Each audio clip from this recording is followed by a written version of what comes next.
Hello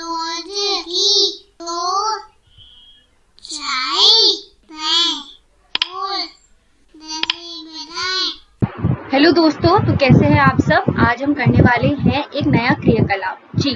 और इस क्रियाकलाप में हम एक बहुत अद्भुत जगह के बारे में पढ़ने वाले हैं। तो जल्दी से खोलिए अपनी पुस्तक रिमझिम कक्षा 5 और निकालिए राख की रस्सी कहानी और इस कहानी का पृष्ठ संख्या 11। जी हाँ, पृष्ठ संख्या 11। तो आज हम पढ़ने वाले हैं दुनिया की छत के बारे में। जी हाँ, एक ऐसी जगह है जिसे दुनिया की छत कहा जाता है।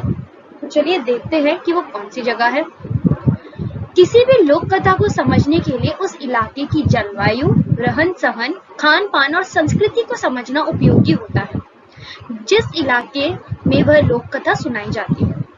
राख की रस्सी शीर्षक लोक कथा तिब्बत से संबंधित है जिसे दुनिया की छत कहा जाता है क्योंकि ये बहुत ऊंचे पठार पर स्थित है।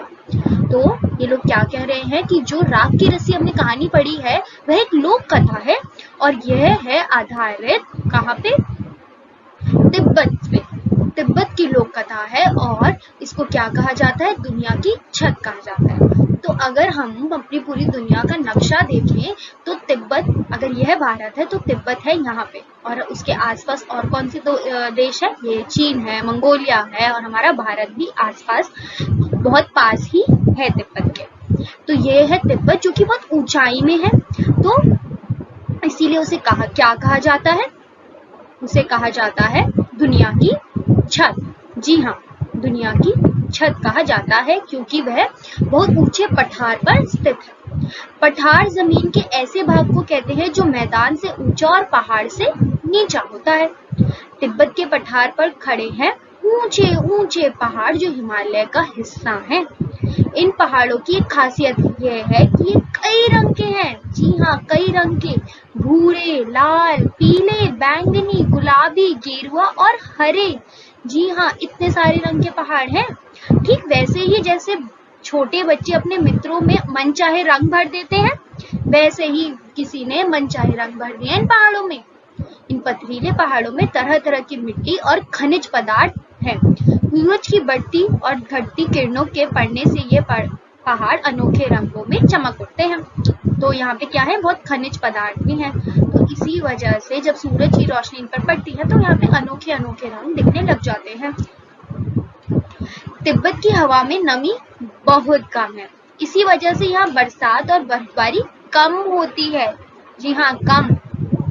खुश्क मौसम में पेड़ पौधे बहुत नहीं होते। जब बर्फबारी या बरसात कम होगी तो पेड़ पौधे कम ही होंगे। तिब्बत का पूर्वी भाग ही ऐसा है जहाँ घने जंगल पाए जाते हैं। उन जंगलों में पेड़ पौधों, पशु पक्षियों की दुर्लभ किस्में मिलती हैं। तिब्बत की मिट्टी कहीं रेतीली है, कहीं लाल पीली तो कहीं काली। जी हाँ, जैसे पहाड़ थे ना अलग अलग तरह के, वैसे ही मिट्टी भी ऐसी ही है। तिब्बत में लगभग 1500 झीलें हैं। देख रहे हैं आप कितनी सारी झीलें हैं तिब्बत में, 1500। ये झीलें बनती हैं पहाड़ों की बर्फ पिघलने से। इनमें मानसरोवर झील का बहुत नाम है। यहीं से सांगपो यानी ब्रह्मपुत्र नदी निकलती है। मानसरोवर झील से कौन सी नदी निकलती है, सांगपो यानी ब्रह्मपुत्र नदी निकलती है। काफी ऊंचाई पर बसा होने के कारण तिब्बत बहुत ठंडा प्रदेश है। यहाँ की सर्दी का हाल मत पूछो, ऐसा लगता है जैसे किसी ने फ्रिज में डाल दिया हो और ऊपर से तेज ठंडी हवा चल रही हो। इसीलिए वहाँ के लोग हमेशा भारी भरकम गर्म कपड़े पहने रहते हैं। जैसे आप इसमें भी देख सकते हैं कि टोपी पहनी है, पूरे ढके हुए कपड़े पहने हुए हैं। तिब्बती लोगों की घर बनाने की कारीगरी अनोखी है। यहाँ लकड़ी के बने हुए बहुमंजिला घर हैं। जी हाँ, बहुत सारे मंजिल वाले घर। लोग अब पत्थर, मिट्टी और सीमेंट के घर भी बनाने लगे हैं। खिड़कियां भी अधिक बनाई जाती है ताकि सूर्य की ढेर सारी रोशनी घर के अंदर आ सके। भूकंप से बचाव के लिए दीवारें अंदर की ओर थोड़ा झुकी होती है ताकि भूकंप आए तो ज्यादा नुकसान ना हो। और आखिर में क्या बढ़ रहा है कि तिब्बत का सबसे बड़ा शहर है लासा। जी हाँ, लासा 3650 यानी कि 3650 मीटर की ऊंचाई पर स्थित होने के कारण यह दुनिया का सबसे ऊंचा शहर माना जाता है। कपड़ों तथा खाने पीने के लिए यहाँ का बाजार बहुत प्रसिद्ध है। ल्हासा को तिब्बतियों का दिल माना जाता है क्योंकि यह एक ऐसा शहर है जो कि बहुत ज्यादा मशहूर है।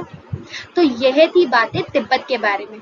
तो जल्दी से निकालिए एक कॉपी और एक पेंसिल और लिखिए वह सारी बातें जो आपको तिब्बत के बारे में नहीं पता चली। मैं भी करती हूँ ये काम। मिलते हैं अगली बार एक नई कहानी, कविता या क्रियाकलाप लेकर।